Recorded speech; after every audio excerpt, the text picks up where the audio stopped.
Assalamualaikum warahmatullahi wabarakatuh. Perkenalkan, nama saya Nadia Mukarama. Saya siswi dari SMA Negeri 6 Besmawe.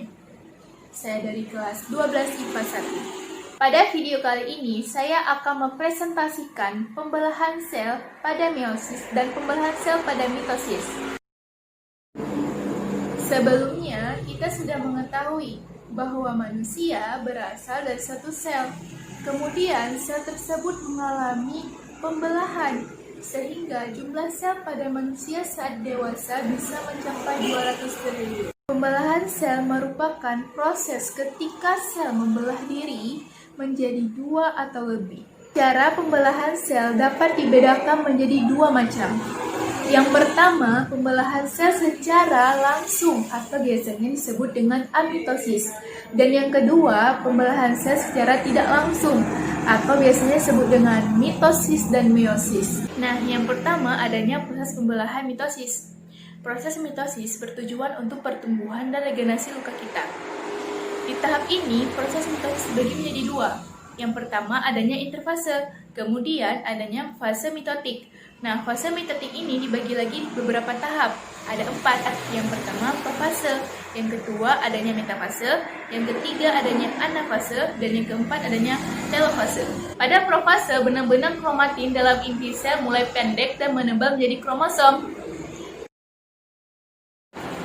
Kemudian anak inti atau nukleus menghilang sehingga tidak terjadi lagi transkripsi DNA dan RNA. Selanjutnya, di dalam sitoplasma mulai terbentuknya benang-benang spindle. Metafase. Pada tahap ini, mikrotubulus akan berinteraksi dengan kromosom, menjadikan kromosom berposisi lurus dengan sel atau sejajar dengan garis ekuatorial. Setelah itu, benang spindle akan menempel pada bagian kromatid pada kromosom. Anafase. Pada tahap ini, benang spindle yang menempel pada kinetofor kromosom akan menyebabkan kromatid bersaudara pada kromosom akan berpisah, lalu akan menuju ke masing-masing kutub yang berlawanan. Telofase.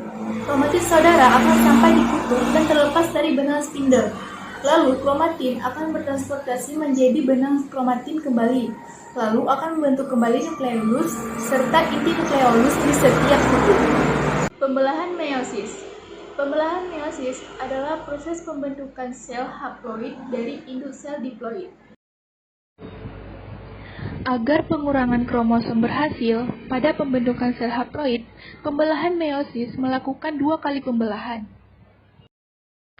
Pembelahan meiosis terbagi menjadi meiosis pertama dan meiosis kedua. Seperti halnya pada mitosis, pembelahan meiosis hanya berlangsung setelah melalui tahap interfase. Yang pertama perkembangan sel, yang kedua replikasi DNA, dan yang ketiga sintesis protein.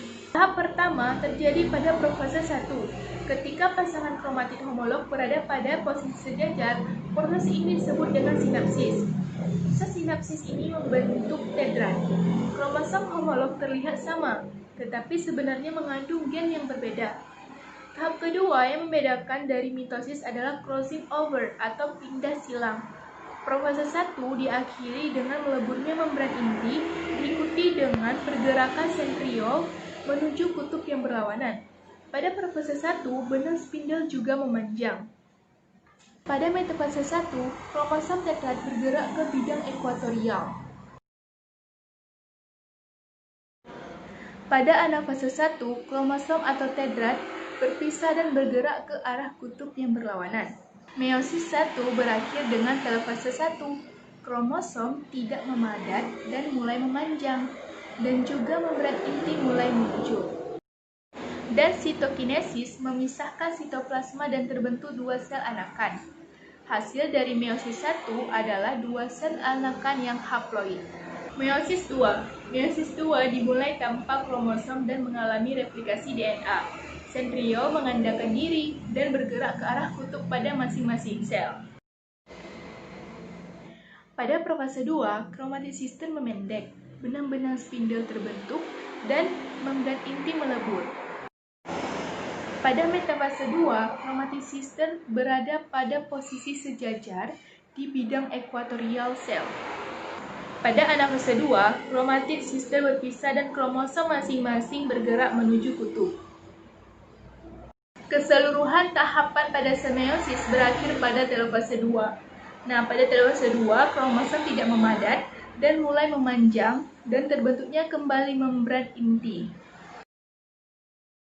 Sitokinesis terjadi dan memisahkan dua sel menjadi 4 sel anakan haploid. Nah, hanya itu yang dapat saya presentasikan hari ini. Terima kasih. Wassalamualaikum warahmatullahi wabarakatuh. Assalamualaikum warahmatullahi wabarakatuh. Kami dari kelompok 2 ingin mempraktekkan tentang sel Volta menggunakan jeruk nipis, alat dan bahan. Jeruk nipis, paku besi, uang logam, pisau, penjepit kabel, buaya, amplas, dan lampu LED. Membuat sel Volta menggunakan buah jeruk nipis. Siapkan alat dan bahan. Kemudian, haluskan permukaan uang logam dan paku menggunakan amplas sampai mengkilat. Kemudian, belalah jeruk nipis menggunakan pisau dan tancapkan uang logam.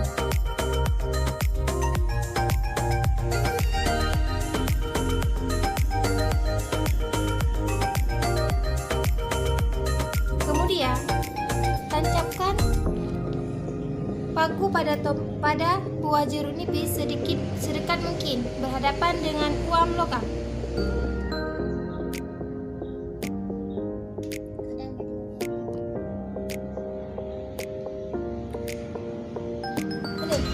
Hubungkan kabel penjepit buaya pada kutub positif dan kutub negatif. Di sini kerang koin sebagai tembaga yang bermuatan positif.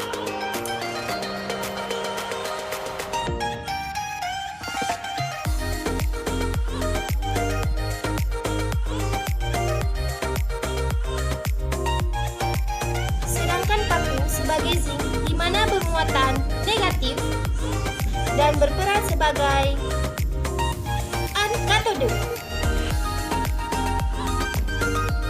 Pasangkan lampu LED pada sambungan tadi. Dan kemudian lampu menyala. Assalamualaikum warahmatullahi wabarakatuh. Kami dari SMA Negeri 6 Lok Semawe. Dari 12 IPA 1 kelompok 1. Kali ini kami ingin menguji praktikum kimia, yaitu menguji korosi pada besi. Tunggu dulu, ayo kita perkenalkan diri.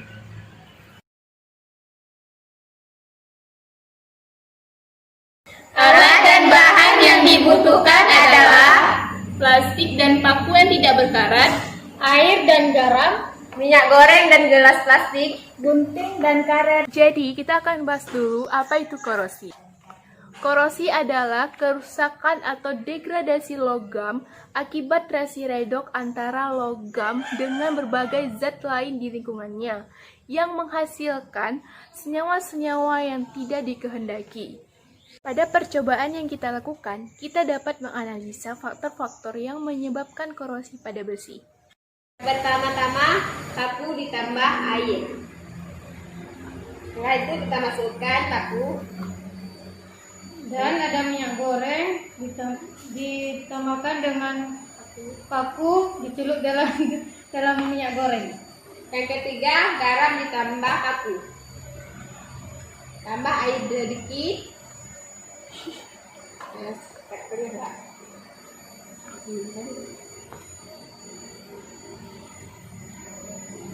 Yang ini paku ditambah air, dan ini minyak goreng ditambah paku, dan ini garam ditambahkan paku. Kemudian, gelas yang keempat yaitu paku dan garam. Tambahkan garam ke gelas ini. Kemudian, tambahkan air.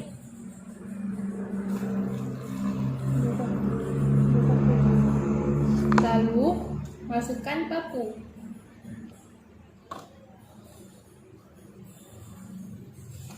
Gelas yang kelima, paku air. Masukkan air ke dalam gelas dan masukkan paku. Kemudian, gelas yang terakhir hanya paku. Gelas keempat yaitu paku dan garam ditutup dengan plastik. Kemudian diikat dengan karet. Seperti ini. Kemudian pada gelas yang kelima, paku dan air juga ditutup dengan plastik.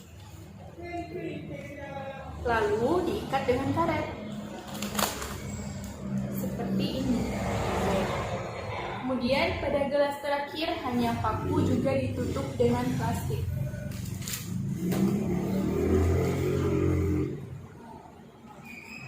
Kemudian diikat juga dengan karet.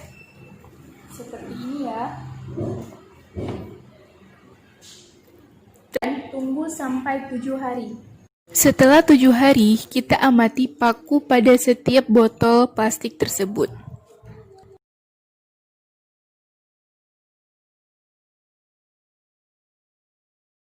Kita bisa mengamati perubahannya dengan menggunakan tisu. Langkah selanjutnya, kita ambil paku dan air pada botol kedua. Botol ini ditutup dengan plastik. Pada perlakuan kedua ini, termasuk salah satu faktor penyebab korosi, atau yang mempercepat terjadinya korosi, yaitu air dan kelembapan udara.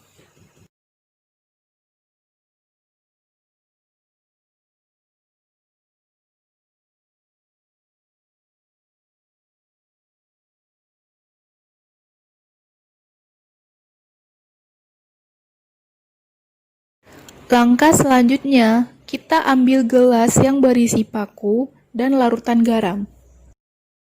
Paku menjadi berkarat, ini disebabkan karena adanya air atau lembab dan oksigen di dalam gelas plastik. Serta garam merupakan larutan elektrolit. Faktor inilah yang menyebabkan paku mudah berkarat.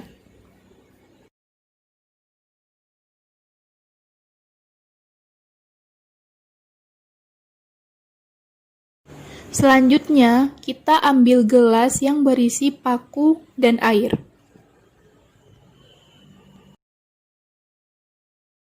Dilihat dari reaksinya yang terjadi pada proses korosi.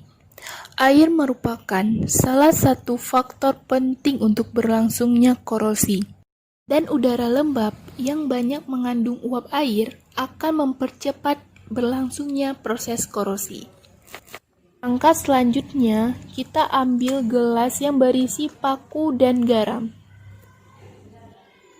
Setelah paku dimasukkan ke dalam gelas plastik berisi air, garam, dan paku, selama 1 minggu, paku menjadi berkarat dan karatnya ada yang mengelupas sehingga airnya berwarna kuning, karat di dasarnya. Dengan demikian, paku tersebut mengalami korosi.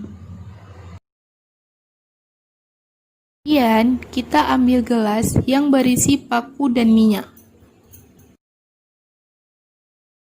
Minyak tidak menyebabkan korosi pada paku, karena minyak memiliki tingkat kerapatan yang tinggi, sehingga minyak mampu melindungi besi dari oksigen udara, yang merupakan faktor dari penyebab korosi sehingga korosi tidak terjadi.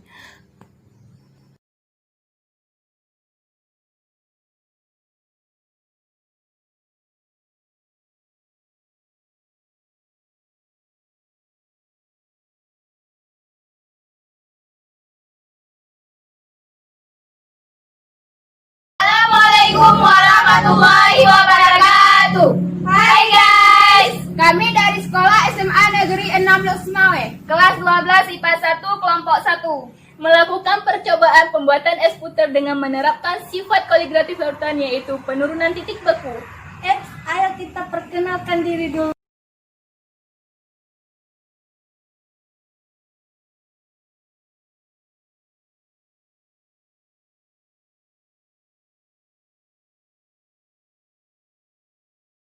Selamat menyaksikan. Melanjutkan sebuah praktikum yang tentang penurunan titik beku, kita harus pelajari dulu apa sih sifat kaligrafi itu. Jadi, sifat kaligrafi larutan adalah sifat larutan yang hanya bergantung pada jumlah partikel zatu terlarut dalam larutan.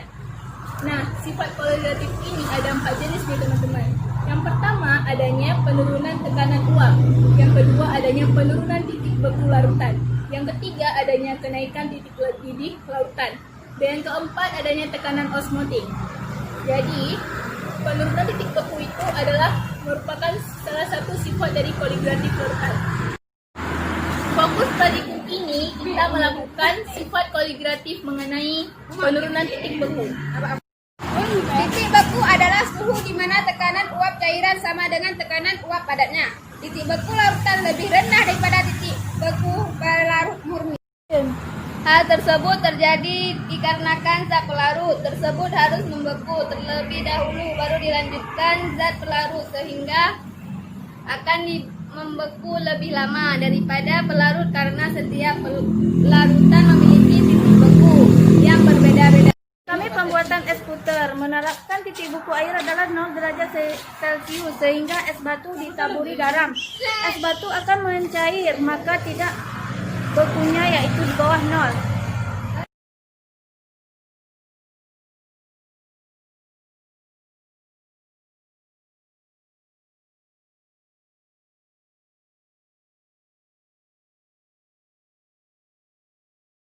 Di sini kami menggunakan garam krosok. Fungsi garam di sini untuk mempertahankan dan merendahkan suhu beku dari es batu. Nah, fungsi lainnya dari garam yaitu untuk menurunkan titik beku larutan.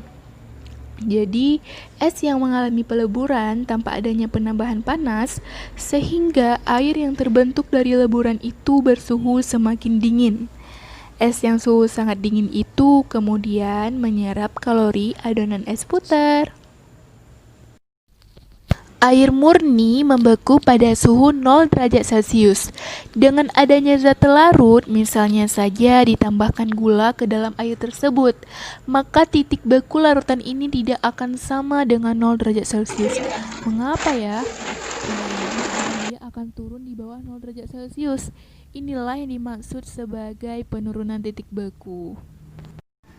Nah, karena kalori tidak terambil dari luar, maka es menyerap kalorinya sendiri, sehingga suhu es turun lebih jauh. Hingga akhirnya membeku menjadi es puter dengan tekstur padat dan super lezat.